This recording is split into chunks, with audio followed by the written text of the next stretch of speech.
Ainda, o meu nome é Nídia Andrade, eu sou professora de vocês, do grupo CETESE, e eu estou aqui para apresentar para vocês aí o nosso segundo módulo, que eu vou falar sobre vacinação, sobre imunização, sobre reagente. Mas antes de eu falar sobre tudo isso, eu queria que vocês relembrassem aí das nossas aulas de biologia, né? Eu não sou professora de biologia, mas é bom que a gente relembre algumas coisinhas. Porque para falar de vacinação, é bom a gente entender um pouquinho de como o nosso corpo funciona, como é que é isso? Por que, que a gente é, necessita fazer a vacinação? Por que, que a gente tem que fazer a imunização? Como é que funciona isso? Né? Então, vou colocar aqui uma animação para vocês terem uma ideia de como funciona. Deixa eu colocar aqui para vocês. Já volto.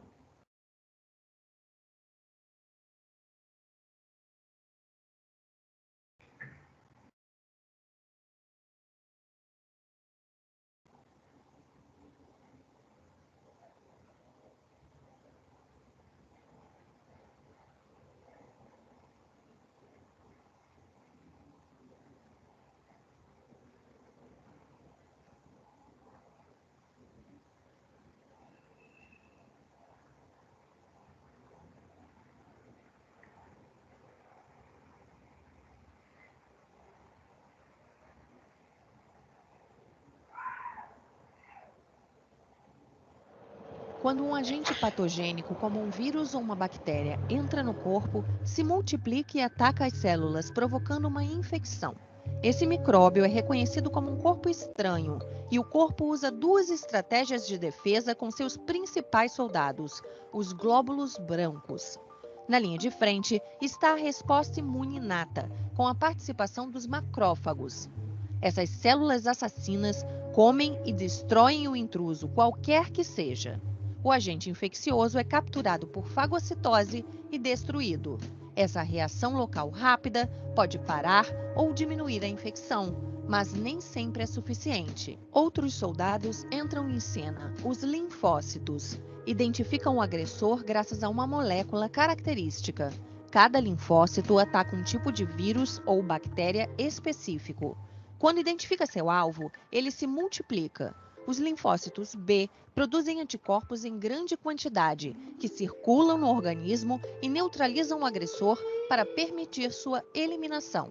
Os linfócitos T destroem diretamente as células infectadas. O grande problema é que após o primeiro contato com o vírus, a reação imunológica é lenta, podendo durar vários dias, o suficiente para provocar a doença. Felizmente, nosso organismo conserva a memória de seus inimigos. Após uma infecção, os anticorpos e linfócitos de memória são mantidos e podem agir logo que o vírus retorne. A reação imunológica será muito mais rápida e o organismo vai eliminar o agressor antes de provocar a doença.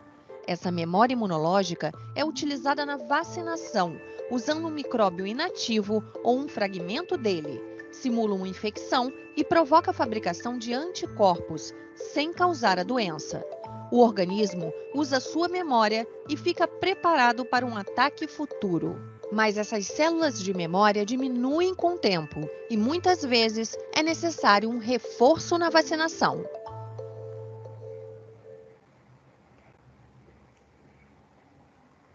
E então, entenderam aí como é que funciona essa, o nosso sistema imunológico?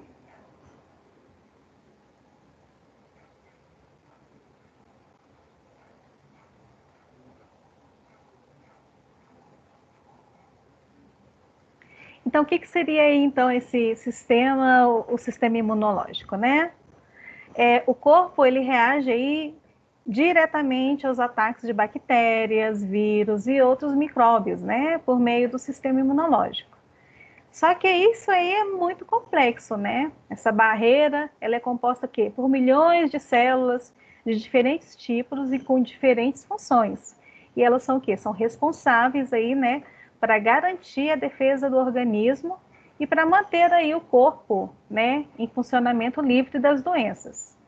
Então, a gente tem aí dois tipos, né, de imunização. A gente tem a imunidade passiva e a imunidade ativa. Como é que funciona cada uma delas, né? O que seria cada uma delas?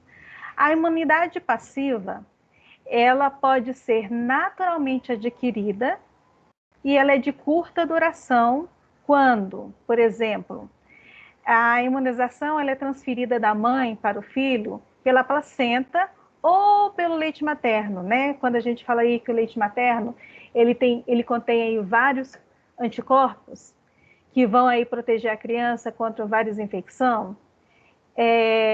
Então, ela é uma imunidade passiva, né? Só que ela é de curta duração. E também tem aí, e ela pode ser o quê? Artificialmente adquirida. Também é de curta duração. Só que aí, quando ocorre isso? Quando a pessoa ela recebe aí a administração de soros de hemoglobina humana, né? E quando essa imunidade ela é ativa? Ela é ativa, gente, quando a pessoa naturalmente, né? Ela adquire naturalmente, né? E quando ela adquire isso naturalmente, ela é duradoura, né? E como é que se adquire isso naturalmente? Boa pergunta, né? Se adquire naturalmente através de infecções ou através de doença. Ela pode ser adquirida através dessas duas vias, né?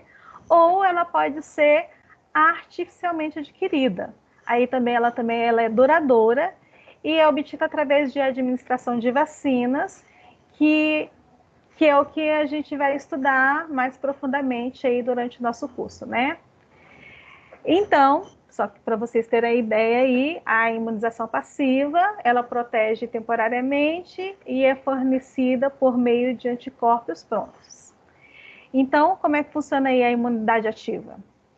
A imunização ativa, ela tem a capacidade para o que o organismo tem, ela tem a capacidade, né? É a capacidade que o organismo tem de produzir anticorpos específicos ao entrar em contato com o vírus, né? Ou bactérias ou outros agentes. Ela pode ser natural ou após infecção no ambiente, ou artificial, ou por meio de vacinação. Esta imunização ativa, ela ocorre quando o próprio sistema imune do indivíduo, ao entrar em contato com uma substância estranha ao organismo, ele responde, né, produzindo aí anticorpos e células imunes, que seriam os linfócitos T. Esse tipo de imunidade, ele geralmente dura por vários anos, né? E às vezes por toda uma vida. A imunização ativa, ela é natural e consiste na produção de anticorpos pelo próprio organismo e ao entrar em contato com o antígeno de forma natural. E isso acontece, por exemplo, quando uma criança adquire, por exemplo, cachumba, sarampo, né? Então, aí, recapitulando, a imunidade ativa ela é adquirida, ela ocorre quando o próprio corpo do indivíduo produz uma resposta imune, e quando a passiva é aquela que o indivíduo recebe anticorpos já prontos, sem que o seu sistema imunológico seja estimulado.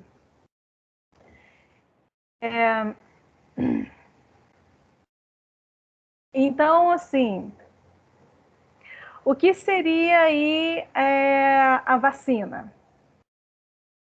A vacina, as vacinas elas agem estimulando o sistema imunológico a produzir anticorpos que podem combater doenças infecciosas, tornando o indivíduo imune às mesmas, né?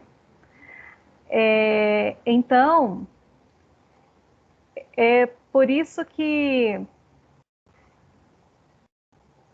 a gente tem aí, está se falando muito aí sobre vacinação, principalmente agora do Covid, né? E o que são, aí nós temos também dois tipos de vacinas.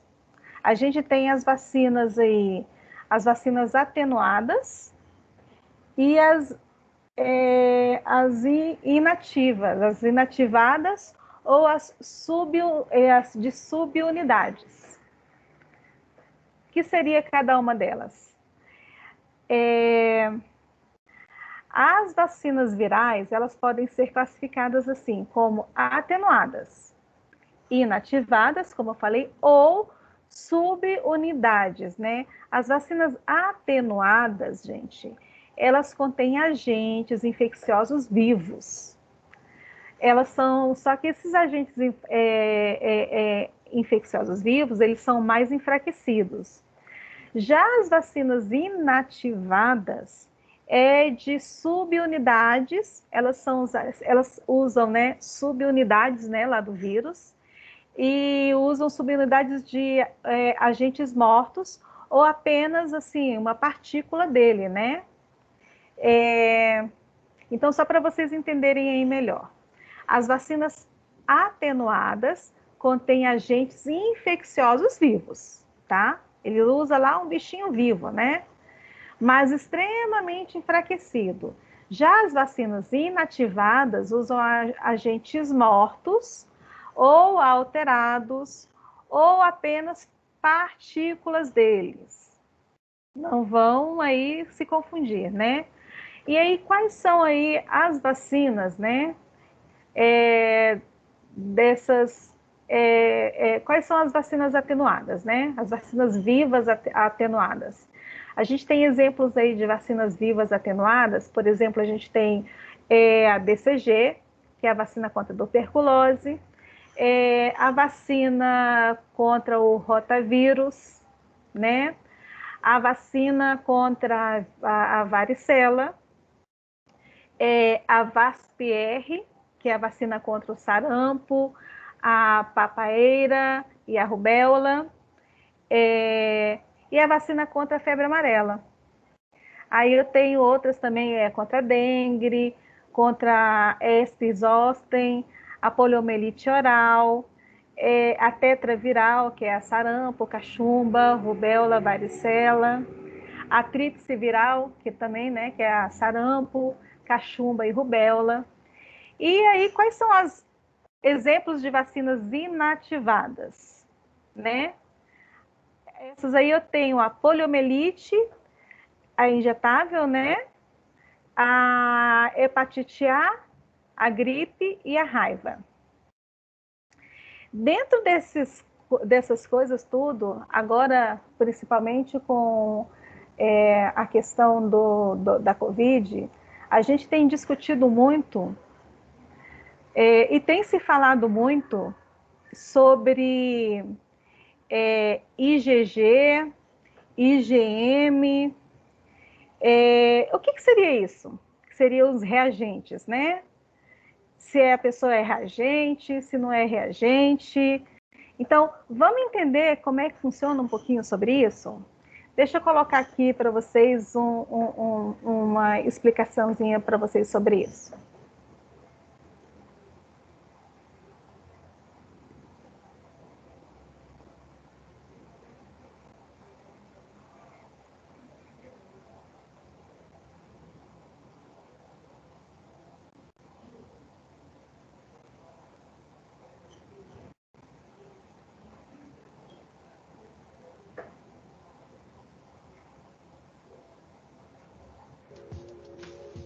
Antígeno é toda substância estranha ao organismo, onde apenas as partes mais expostas são capazes de estimular a produção de um anticorpo. Um antígeno pode ser um vírus, bactérias, fungos, protozoários ou até mesmo uma toxina. Anticorpos são glicoproteínas, também chamadas de imunoglobulinas, que possuem como principal função garantir a defesa do organismo. Essas glicoproteínas contêm nas suas duas extremidades superiores sítios de ligação, capazes de se ligar a um antígeno com o intuito de neutralizá-lo. No nosso organismo, podem ser encontrados 5 classes diferentes de anticorpos: IgA, IgG, IgM, IgD e IgE. No caso de pessoas infectadas pela Covid-19, existe uma produção dos anticorpos IgG e IgM. Por isso, estão totalmente envolvidos como resposta no processo de infecção gerada ao organismo. Mas o que eles representam? Os anticorpos do tipo IgM são os que aparecem primeiro após a exposição ao vírus e, por isso, servem como indicadores de uma infecção recente. Já os anticorpos do tipo IgG estão envolvidos em uma resposta imune mais tardia, em fase após o aparecimento de sintomas. Sendo assim, a presença do IgM indica que o paciente está na fase inicial da doença e, com isso, pode estar transmitindo para outras pessoas. A presença do anticorpo IgG indica que o indivíduo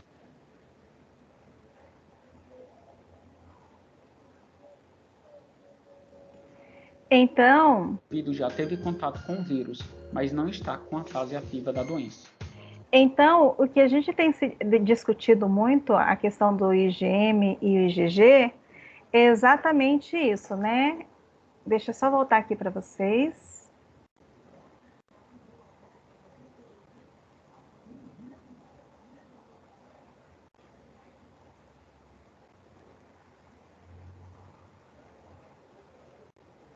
Voltei. É exatamente isso que nós temos discutido atualmente. Quando a pessoa está exposta ao vírus, quando está infectado com a doença, ou quando já teve, quando vai tomar vacina. Deixa eu colocar aqui para vocês também saber uma tabelinha, como é que funciona tudo isso.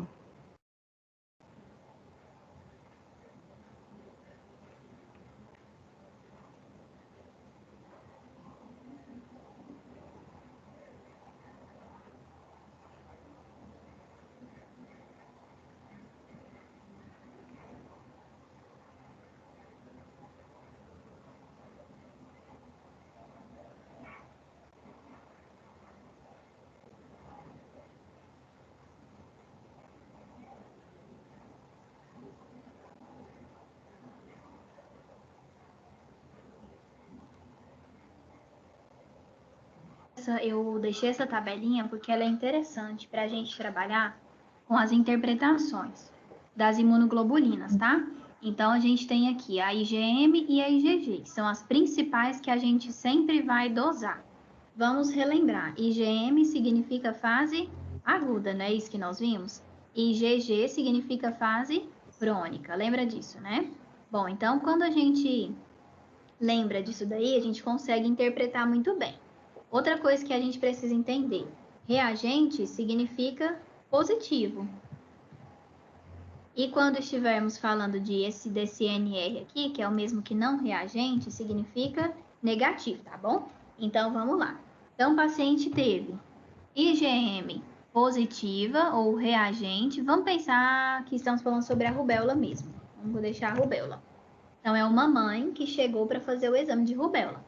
O exame de rubéola dela deu positivo para IgM e negativo para IgG. Se deu positivo para IgM, negativo para IgG, vamos tentar ir anotando aqui quais as interpretações que a gente pode fazer. Então, essa mãe dando positivo para IgM, negativo para IgG, é uma mãe que está na fase aguda da rubéola, ou seja, ela está naquele momento com a doença, certo? Diferente dessa segunda situação, IgM não reagente, IgG reagente. Nessa situação, a gente percebe que ela não está naquele momento com a doença, mas ela já o quê? Apresentou a doença, porque a IgG está positiva. Então, é uma fase crônica, onde a gente pode dizer que a paciente já apresentou a doença em algum momento da vida. doença. O que ainda é diferente dessa outra situação da baixa. Olha lá, IgM não reagente e IgG não reagente. Eu, por exemplo, eu nunca tive rubéola. Então, o meu quadro sorológico é esse aqui. Ou seja, quando a gente vê isso aqui, ela não está nem com a doença no momento e também nunca, nem está com a doença no momento e também nunca adquiriu. Então, nunca teve rubéola, ok? E essa última circunstância, onde os dois estão positivos, olha lá. Aí, qual que é a diferença? Se o valor dessa IgM tiver maior que o da IgG, a paciente está na fase aguda. Se o valor da IgM for menor que a IgG, o paciente está em fase crônica. Ou seja, aqui a doença está no início, aqui a doença está no fim. Início e aqui a doença está no fim. Certo?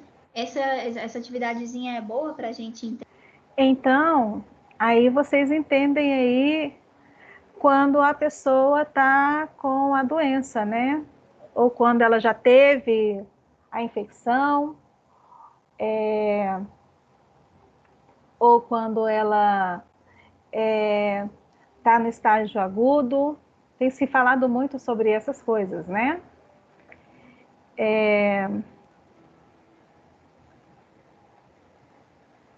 Deixa eu só colocar aqui. Então, só para a gente recapitular aqui sobre as nossas vacinas. Eu acho que eu não...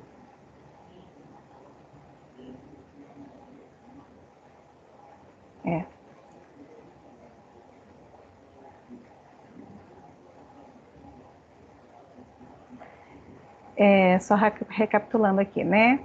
Nós temos aí as nossas vacinas, a gente vai comentar aí quando a gente entrar nos nossos calendários de vacina, né? Sobre cada uma delas, quando tomar, qual a idade, né? Que a gente tem aí na fase da gestante, na fase do bebezinho, na idade de 0 até 18 anos, depois na fase adulta, no idoso. Então, a gente vai falar sobre todas essas idades, quando a gente for falar sobre os calendários da vacina, né? Então, ainda qual seria, então, o que são as vacinas, né? Então, ao invadir um organismo, bactéria e vírus atacam as células e se multiplicam. Esta invasão é chamada de infecção. E é isso que causa o quê? As doenças. Então, para que a gente usa essas vacinas? Para proteger a nossa saúde. Então, as vacinas, elas precisam estimular o sistema imunológico a produzir os anticorpos. Ela é um tipo de proteína, agente de defesa que atua contra os micróbios que provocam doenças infecciosas, né? E como funcionam aí as vacinas? Uma forma muito enfraquecida ou totalmente inativada, a gente já falou sobre isso, né? Do agente que causa a doença é introduzida no organismo. Lembra que eu falei que ela pode ser inativada, né?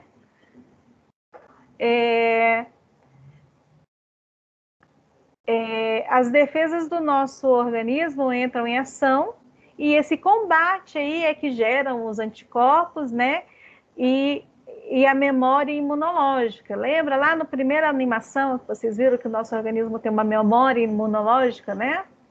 E se no futuro o agente ativo da doença atacar o organismo, os anticorpos específicos produzidos pela vacina vão destruí-los. É por isso que todo ano aí a gente toma aí a vacina da gripe, né?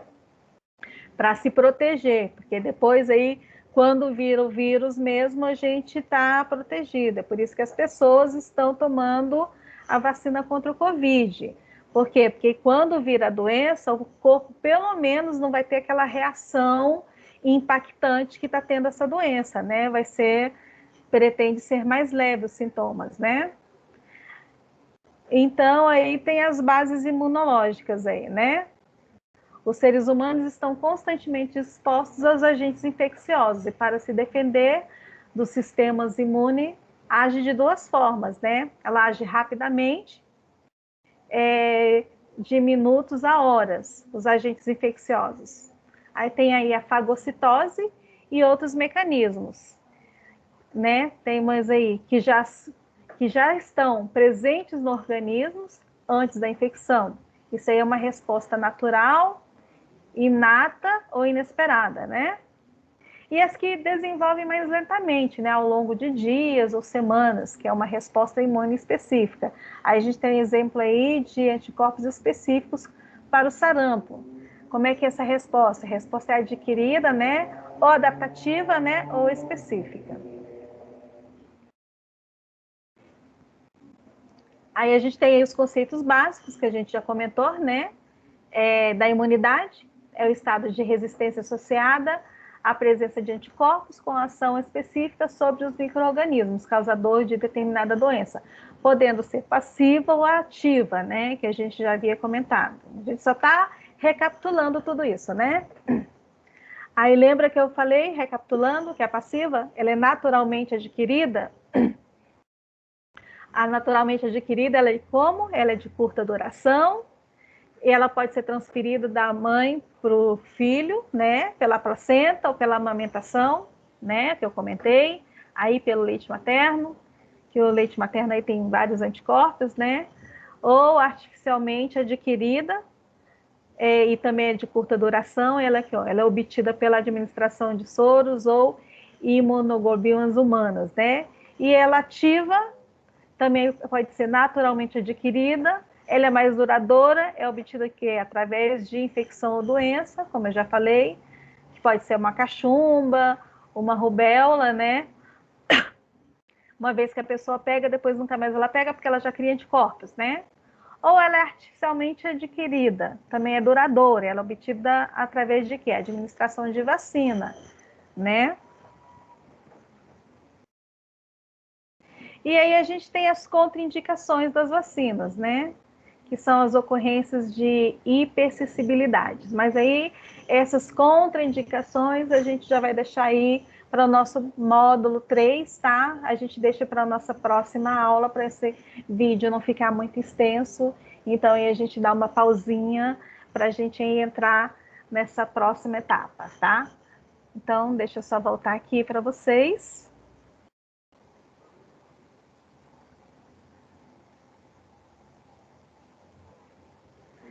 Voltando então aí no nosso próximo módulo, né, que a gente já está chegando aí a 30 minutos do nosso videozinho, a gente dá aqui uma pausazinha, e aí no próximo módulo a gente entra aí nas contraindicações, tá? Então, muito obrigada e até daqui a pouquinho.